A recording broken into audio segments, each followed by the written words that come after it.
Yeremia pasal 31 ayat 15 sampai pasal 32 ayat 25. Beginilah firman Tuhan. Dengari di Rama terdengar ratapan. Tangisan yang pahit, pedih, Rahel menangisi anak-anaknya. Ia tidak mau dihibur karena anak-anaknya sebab mereka tidak ada lagi. Beginilah firman Tuhan. Cegahlah suaramu dari menangis dan matamu dari mencucurkan air mata, sebab untuk jerih payahmu ada ganjaran. Demikianlah firman Tuhan. Mereka akan kembali dari negeri musuh. Masih ada harapan untuk hari depanmu. Demikianlah firman Tuhan. Anak-anak akan kembali ke daerah mereka. Telah ku dengar sungguh-sungguh Efraim meratap, engkau telah menghajar aku dan aku telah menerima hajaran seperti anak lembu yang tidak terlatih. Bawalah aku kembali supaya aku berbalik, sebab engkaulah Tuhan Allahku.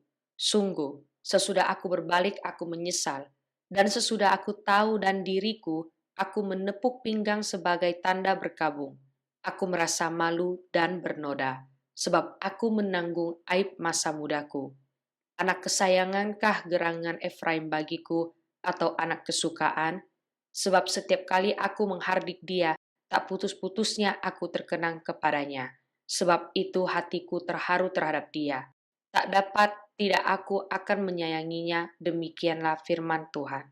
Dirikanlah bagimu rambu-rambu jalan, pasanglah bagimu tanda-tanda jalan, perhatikanlah jalan raya baik-baik, yakni jalan yang telah kau tempuh. Kembalilah, hai anak darah Israel, kembalilah ke kota-kotamu ini. Berapa lama lagi engkau mundur maju, hai anak perempuan yang tidak taat? Sebab Tuhan menciptakan sesuatu yang baru di negeri perempuan, merangkul laki-laki. Beginilah firman Tuhan semesta alam Allah orang Israel. Orang akan mengucapkan perkataan ini lagi di tanah Yehuda dan di kota-kotanya, apabila aku telah memulihkan keadaan mereka. Tuhan kiranya memberkati engkau, hai tempat kediaman kebenaran, hai gunung yang kudus. Di sana akan duduk Yehuda beserta segala kotanya, petani-petani dan orang-orang yang menggembara dengan kawanan ternaknya. Sebab aku akan membuat segar orang yang lelah dan setiap orang yang merana akan kubuat puas. Sebab itu aku bangun dan melihat, tidurku menyenangkan.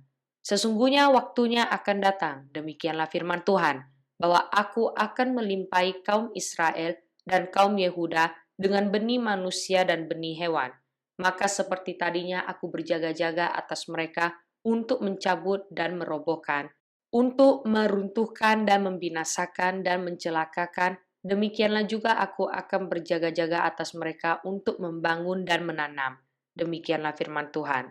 Pada waktu itu orang tidak akan berkata lagi, ayah-ayah makan buah mentah dan gigi anak-anaknya menjadi ngilu. Melainkan setiap orang akan mati karena kesalahannya sendiri. Setiap manusia yang makan buah mentah giginya sendiri menjadi ngilu.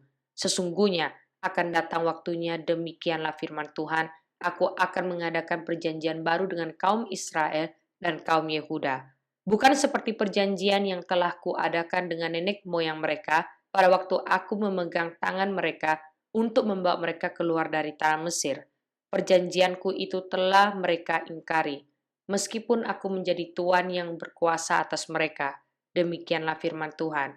Tetapi beginilah perjanjian yang kuadakan dengan kaum Israel sesudah waktu itu. Demikianlah firman Tuhan, aku akan menaruh Tauratku dalam batin mereka dan menuliskannya dalam hati mereka. Maka aku akan menjadi Allah mereka dan mereka akan menjadi umatku.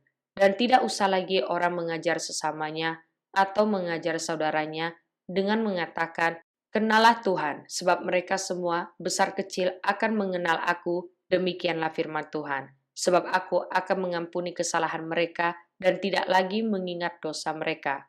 Beginilah firman Tuhan, yang memberi matahari untuk menerangi siang, yang menetapkan bulan dan bintang-bintang untuk menerangi malam, yang mengharu biru laut sehingga gelombang-gelombangnya ribut, Tuhan semesta alam namanya. Sesungguhnya seperti ketetapan-ketetapan ini tidak akan beralih dari hadapanku, demikianlah firman Tuhan. Demikianlah keturunan Israel juga tidak akan berhenti menjadi bangsa di hadapanku untuk sepanjang waktu. Beginilah firman Tuhan. Sesungguhnya, seperti langit di atas tidak terukur dan dasar-dasar bumi di bawah tidak terselidiki, demikianlah juga aku tidak akan menolak segala keturunan Israel. Karena segala apa yang dilakukan mereka, demikianlah firman Tuhan. Sesungguhnya waktunya akan datang, demikianlah firman Tuhan, bahwa kota itu akan dibangun kembali bagi Tuhan dari menara Hananeel sampai pintu gerbang Sudur. Kemudian tali pengukur itu akan merentang terus sampai ke Bukit Gareb, lalu membelok ke Goa, dan segenap lembah itu dengan mayat-mayat dan abu korbannya, dan segenap tanah di tepi sungai Kidron sampai ke sudut pintu gerbang kuda ke arah timur akan menjadi kudus bagi Tuhan. Orang tidak akan meruntuhkan dan merobohkan lagi di sana untuk selama-lamanya. Firman yang datang dari Tuhan kepada Yeremia dalam tahun yang ke-10 pemerintahan Zedekia Raja Yehuda, itulah tahun yang ke-18 pemerintahan Nebukadnezar. Pada waktu itu tentara Raja Babel mengepung Yerusalem dan Nabi Yeremia ditahan di pelataran penjagaan yang ada di istana Raja Yehuda. Sebab Zedekia, Raja Yehuda telah menahan dia di sana dengan tuduhan, "Mengapa engkau bernubuat? Beginilah firman Tuhan, sesungguhnya aku menyerahkan kota ini ke dalam tangan Raja Babel supaya ia mendudukinya." Zedekia, Raja Yehuda tidak akan luput dari tangan orang Kasdim, melainkan pasti akan diserahkan ke dalam tangan Raja Babel, sehingga ia berbicara dengan dia mulut sama mulut dan melihat dia mata sama mata. Zedekia akan dibawanya ke Babel dan di sanalah ia akan tinggal sampai aku memperhatikannya. Demikianlah firman Tuhan. Apabila kamu berperang melawan orang Kasdim itu, kamu tidak akan beruntung. Berkatalah Yeremia, firman Tuhan datang kepadaku, bunyinya, sesungguhnya Hanameel, anak Salum, pamanmu akan datang kepadamu dengan usul, belilah ladangku yang di Anatot itu, sebab engkaulah yang mempunyai hak tebus untuk membelinya. Kemudian, sesuai dengan firman Tuhan, datanglah Hanameel, anak pamanku, kepadaku di pelataran penjagaan, dan mengusulkan kepadaku, belilah ladangku yang di Anatot di daerah Benyamin itu, sebab engkaulah yang mempunyai hak milik dan hak tebus. Belilah itu, maka taulah aku bahwa itu adalah firman Tuhan. Jadi aku membeli ladang yang di Anatot itu dari Hanameel, anak pamanku, dan menimbang uang baginya 17 shikal perak. Aku menulis surat pembelian, memeteraikannya, memanggil saksi-saksi dan menimbang perak itu dengan neraca. Lalu aku mengambil surat pembelian yang berisi syarat dan ketetapan itu, baik yang dimeteraikan maupun salinannya yang terbuka. Kemudian aku memberikan surat pembelian itu kepada Baruk bin Neria bin Mahsea di depan Hanameel, anak pamanku, di depan para saksi yang telah menandatangani surat pembelian itu, dan di depan semua orang Yehuda yang ada di pelataran penjagaan itu. Di depan mereka aku memerintahkan kepada Baruk, kataku, beginilah firman Tuhan semesta alam, Allah Israel. Ambillah surat-surat ini, baik surat pembelian yang dimeteraikan itu maupun salinan yang terbuka ini. Taruhlah semuanya itu dalam bejana tanah, supaya dapat tahan lama. Sebab beginilah firman Tuhan semesta alam, Allah Israel. Rumah, ladang, dan kebun anggur akan dibeli pula di negeri ini. Sesudah kuberikan surat pembelian itu kepada Baruk bin Neria, berdoalah aku kepada Tuhan. Kataku, ah Tuhan Allah, sesungguhnya engkaulah yang telah menjadikan langit dan bumi dengan kekuatanmu yang besar dan dengan lenganmu yang terentang. Tiada suatu apapun yang mustahil untukmu. Engkaulah yang menunjukkan kasih setiamu kepada beribu-ribu orang dan yang membalaskan kesalahan bapa kepada anak-anaknya yang datang kemudian. Ya Allah yang besar dan perkasa, namamu adalah Tuhan semesta alam. Besar dalam rancanganmu dan agung dalam perbuatanmu. Matamu terbuka terhadap segala tingkah langkah anak-anak manusia dengan menganjar setiap orang sesuai dengan tingkah langkahnya dan sesuai dengan buah perbuatannya. Engkau yang memperlihatkan tanda-tanda dan mujizat-mujizat di tanah Mesir, sampai kepada waktu ini kepada Israel dan kepada umat manusia, sehingga engkau membuat nama bagimu, seperti yang ternyata pada waktu ini, engkau telah membawa umatmu Israel keluar dari tanah Mesir dengan tanda-tanda dan mujizat-mujizat, dengan tangan yang kuat dan lengan yang teracung, dan dengan kedahsyatan yang besar. Dan engkau telah memberikan kepada mereka negeri ini, seperti yang telah kujanjikan dengan sumpah kepada nenek moyang mereka untuk memberikannya kepada mereka, suatu negeri yang berlimpah-limpah susu dan madunya. Kemudian mereka memasuki dan mendudukinya. Tetapi mereka tidak mendengarkan suaramu dan tidak berkelakuan menurut Tauratmu. Mereka tidak melakukan segala apa yang kau perintahkan kepada mereka untuk dilakukan. Sebab itu engkau melimpahkan kepada mereka segala malapetaka ini. Sesungguhnya, tembok-tembok pengepungan yang dipakai untuk merebut kota telah sampai mendekatinya. Oleh karena pedang, kelaparan, dan penyakit sampar, maka kota itu telah diserahkan kepada orang-orang Kasdim yang memeranginya. Maka apa yang kau firmankan itu telah terjadi. Sungguh engkau sendiri melihatnya. Namun engkau, ya Tuhan Allah, telah berfirman kepadaku, belilah ladang itu dengan perak dan panggillah saksi-saksi. Padahal kota itu telah diserahkan ke dalam tangan orang-orang Kasdim. Mazmur pasal 119 ayat 69 sampai ayat 72. Orang yang kurang ajar menodai aku dengan dusta, tetapi aku dengan segenap hati aku akan memegang titah-titahmu.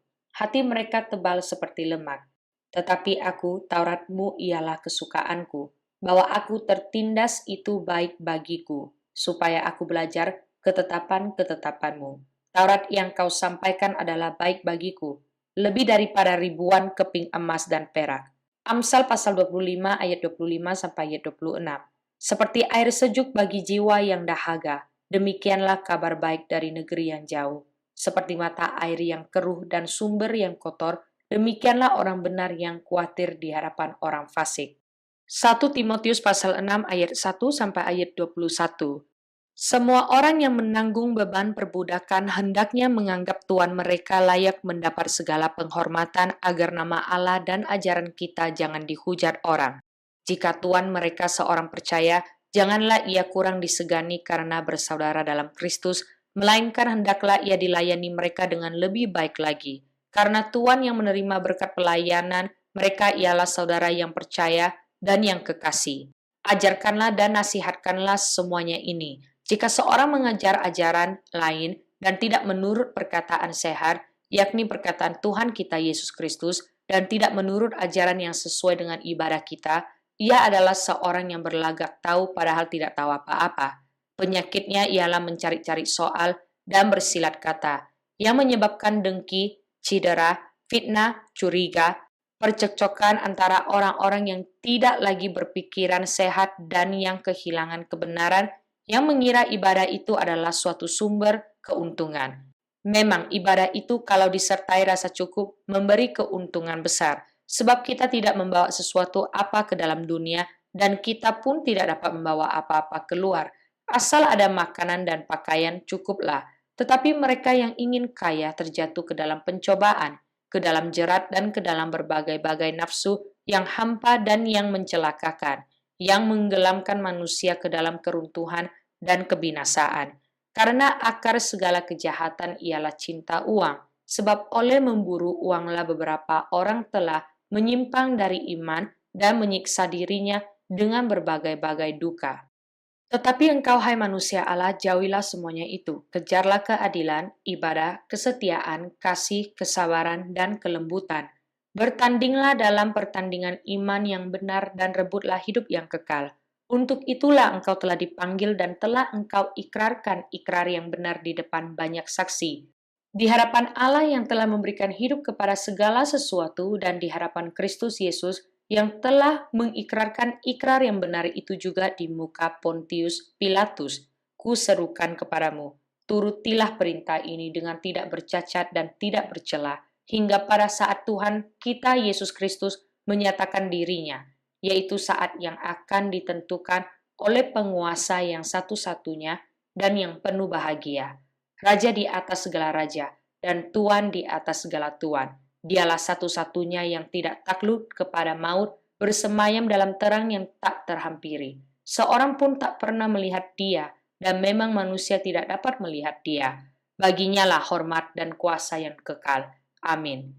Peringatkanlah kepada orang-orang kaya di dunia ini agar mereka jangan tinggi hati dan jangan berharap pada sesuatu yang tak tentu seperti kekayaan, melainkan pada Allah yang dalam kekayaannya memberikan kepada kita segala sesuatu untuk dinikmati. Peringatkanlah agar mereka itu berbuat baik, menjadi kaya dalam kebajikan, suka memberi dan membagi, dan dengan demikian mengumpulkan suatu harta sebagai dasar yang baik bagi dirinya di waktu yang akan datang untuk mencapai hidup yang sebenarnya.